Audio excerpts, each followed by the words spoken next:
DHT. I am Jason, a longtime wilderness camper and explorer. This time, I happen to be in Yosemite National Park. See, I had arrived on a 2-week reservation.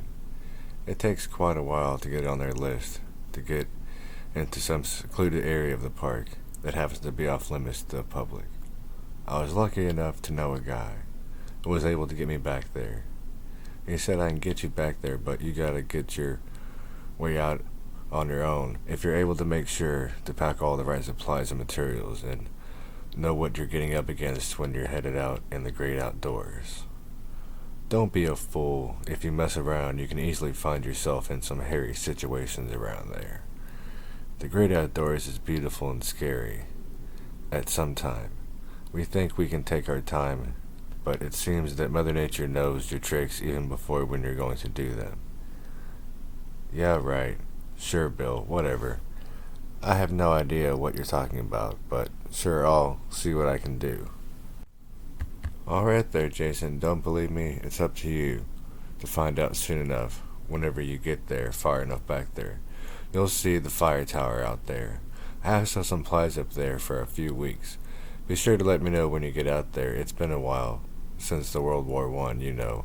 It's got some old American rust on it, but it's still good. I'll let you know now. On your way. Okay there, Jason. See you in a few weeks or so. Stay safe out there and try to enjoy yourself out there. Good luck to you. As I see him fade away into the distance, I turn around and begin my trek out there.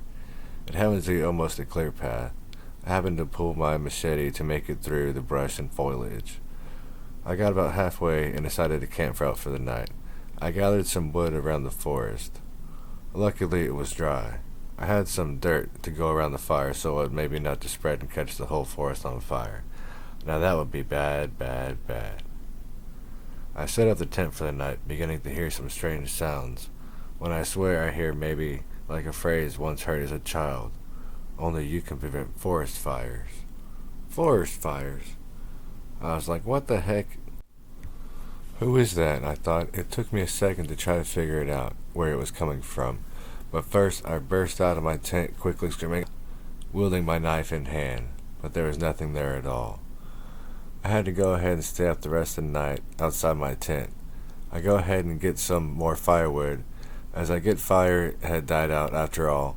I was walking down the trail not too far. I heard some whispers again. Only you can prevent forest fires, fires, fires. What the hell? I looked to my left. I looked to my right. I looked to my left again and there's nothing.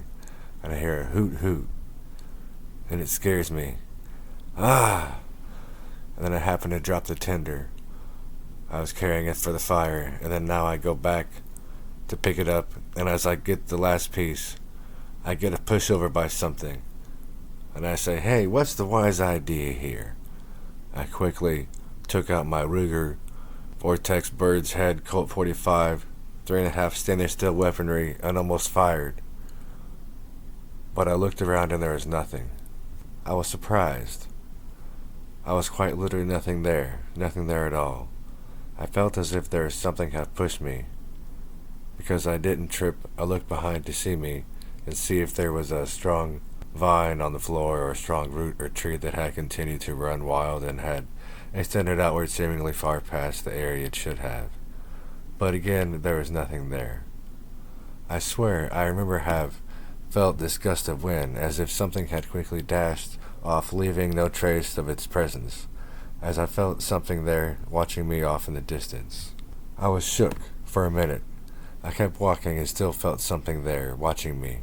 As I gripped my Ruger Vortex Bird's Head 45 Colt 344 stainless steel weaponry even more in my palms were sweaty and adrenaline was going insane.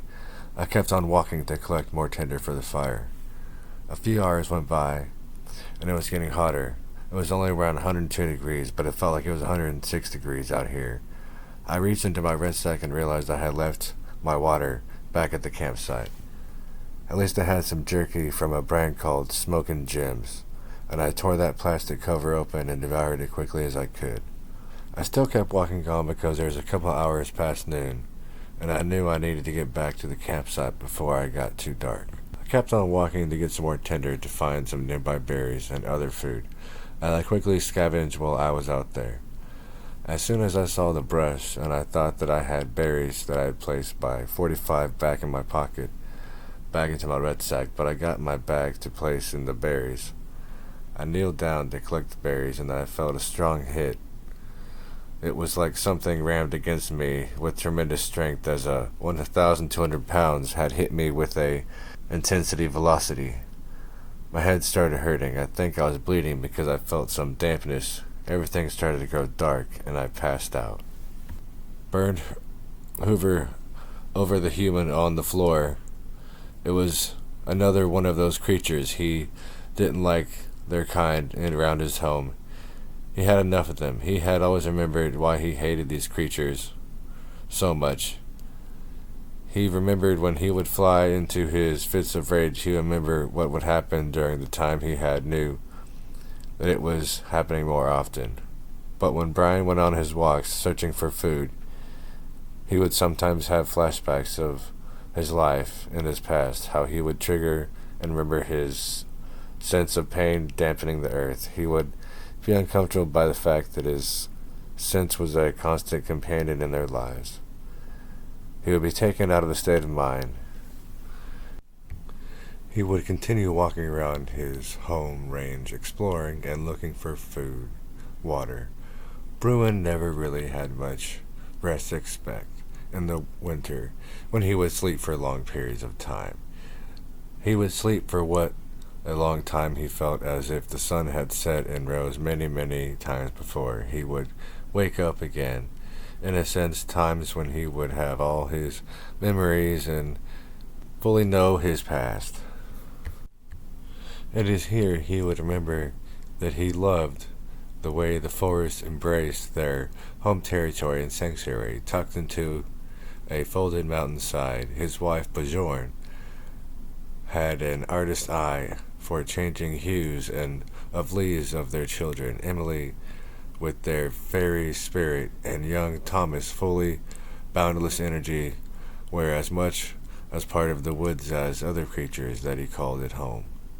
They lived their lives for years with no issues. Then, distinctly remembers that things changed. He remembered that the summer of the year was unusually dry. He started the distant flicker of smoke grew into an angry orange monster that descended upon the peaceful heaven.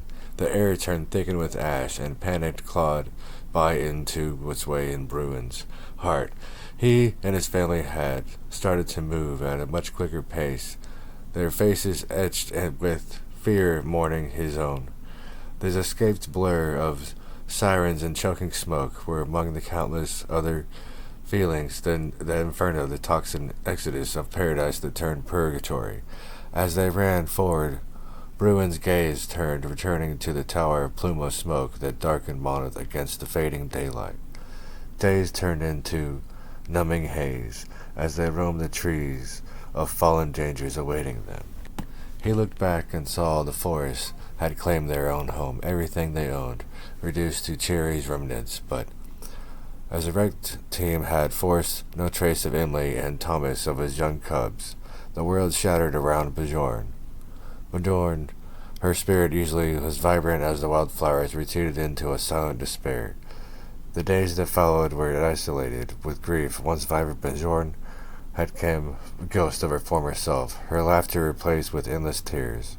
Bruin, a pillar of strength, finding himself climbing underneath the weightless of the loss of the little sanctuary, a symbol of their love and life together, was now a tomb of memories.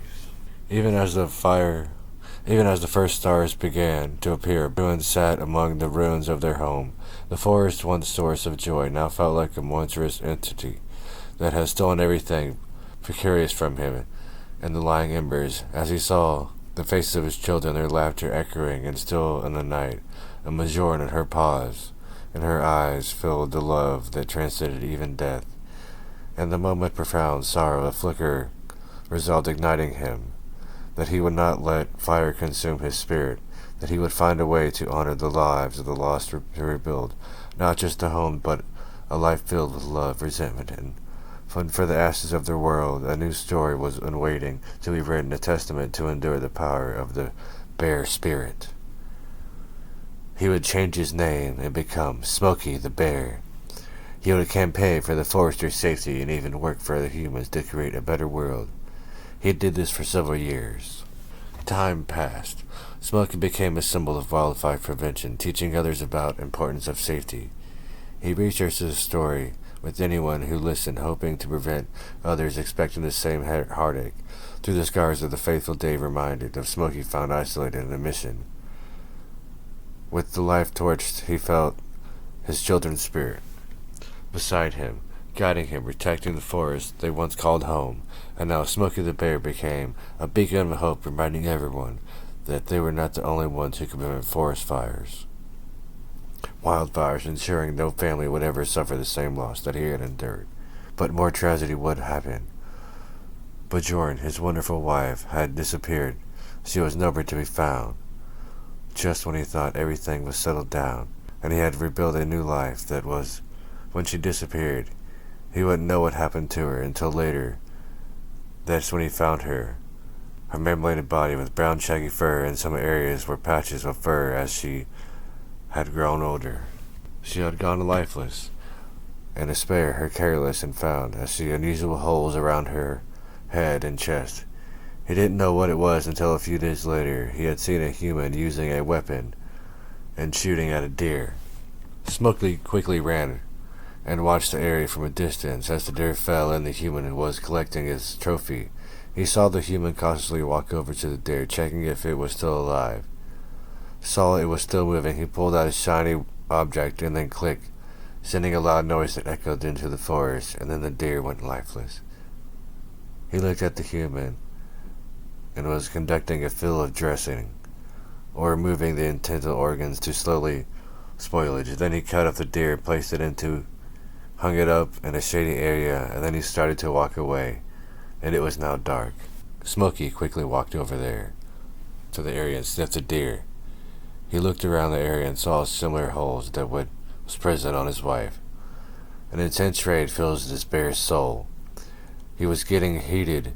He felt awfully hot. He was tough enough. He just saw it in him. No, it was the forest. It was on fire.